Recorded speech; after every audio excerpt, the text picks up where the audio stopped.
I think I agree with you. Actually, you flipped it a little bit. You put Hilton over Juju. It's weird because with Juju, You could debate both of those it's guys, it's though. I really feel like, hard man. because with Yeah. Juju, I think you're right in terms of replaceability. You're comparing Juju, him being gone. What does our Mhm. offense look like? And I'm assuming Claypool's play gets elevated. I'm assuming Yeah. Deontay's play gets elevated a little Hmm. bit. And we know what And James James Washington Washington as brings to well. the Yeah. table. How much of a loss is Juju really compared to Bud Right. Dupree versus Alex Highsmith? Now, if you Very think true. Alex Highsmith is going to just walk in and get double-digit sacks, I do not. then I you're think putting Bud Alex. Dupree down on the Yeah. list. Well, that's why I still have Bud at one because I think he impacts this team the most. We saw once he left, that defense never really looked the same. 100%. It never created the pressure that it was accustomed to creating. Granted, you can make the case for the sack numbers, and we talked about the sack total, how that can be misleading at times. We talk about just creating a hostile environment where the quarterback is under duress, never really has time to get comfortable. We didn't see a lot of that once Bud went down late in the year.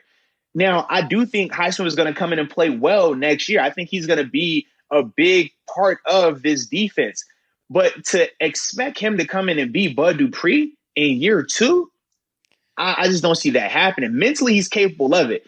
But physically, there's certain things that Bud could do that Alex just isn't capable of doing right now. So that's the thing to me why I just think that drop off will be felt. And that's why I think that Bud is number one on that list because him being out there changes how we play defense. And not only does that impact that side of the ball, but it helps the offense as well because we create a lot more turnovers. We're able to get off the field and get the offense the ball a lot more. When he's not out there and that defense is still on the field longer, the offense can't get into rhythm the way they want to get into rhythm. When the offense has a mistake, they're not getting bailed out as frequently now because of that. So you can just see how impactful he was to not just the defense, but to the offense as well. So that's why, to me, I think Bud Dupree has to be at number one from my perspective. It could be the perfect situation if we did Yeah. bring Bud back next year and Highsmith was that third guy rotating between TJ It Watt will and be Bud beautiful, Dupree. man.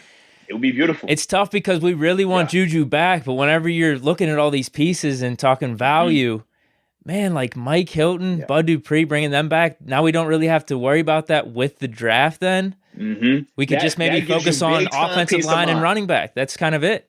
That changes everything, right? That if that happens, feel a lot more confident going into next season. Feel a lot more confident this team can do a lot more and make a legit run.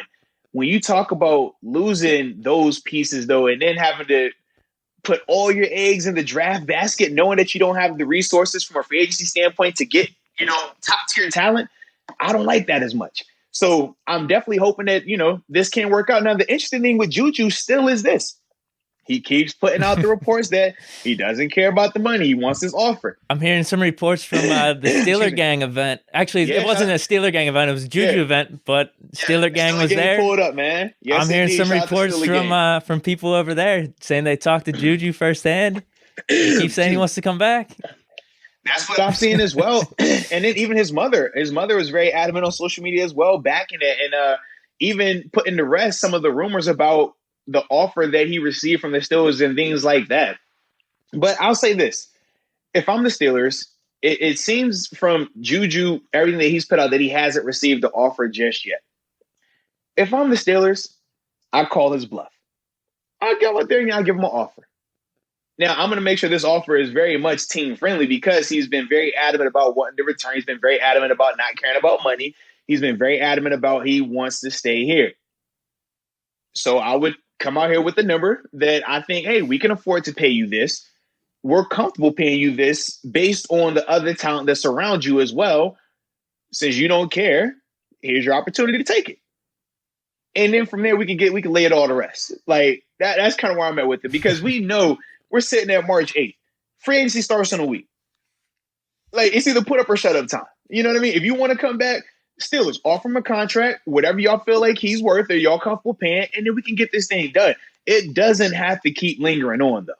Like, that's the thing with me. I'm just like, let's go. You know if you want to come back. You know the number that you're willing to come back for. We ain't got to play the guessing game no more.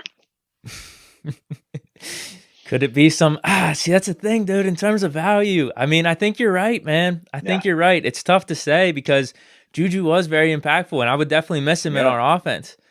Without a So doubt, man. how can you make it work? Can you backload the contract, but then you want Well, to be paying Juju double digit exactly. plus in like 3 or 4 years? But this is my thing. If he's saying he doesn't care about the money, he wants to come back for, he'll come back for whatever. All I'm saying is, if his market is 10, if I'm the Steelers, I'll say, you want 6? I give you 6 to come back. Like, what's up? You don't care about your money like that? Come on. Or I'm even offering 5. I mean, why pay full price if I can get it for a discount? That's kind of how I look at it. Because if you're the Steelers, is Juju worth double-digit money knowing the talent that you already have in that room that are on rookie contracts? That's what you got to ask yourself. For sure. Because, you're going to have to pay Deontay and Claypool coming up. Absolutely. James Deontay's Washington coming up, even. James Washington is after this year. Deontay is the year after that. And then Claypool will be the year after that. So and who could we draft in that time period where you're like, all right, this guy's the next receiver stud? Yep.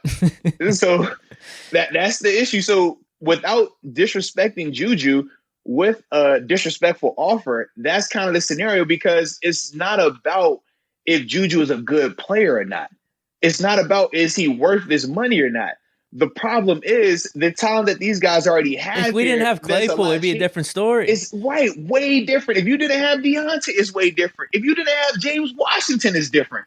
But knowing these other guys that are either equally talented or some can make the case that they're more talented, it makes Juju a lot more expendable. And that's why, from the Steelers' perspective, the money gets a little dicey here, because, well, if you're the Steelers, would you even want to pay him $5 million when you know these other guys are making a couple $100,000?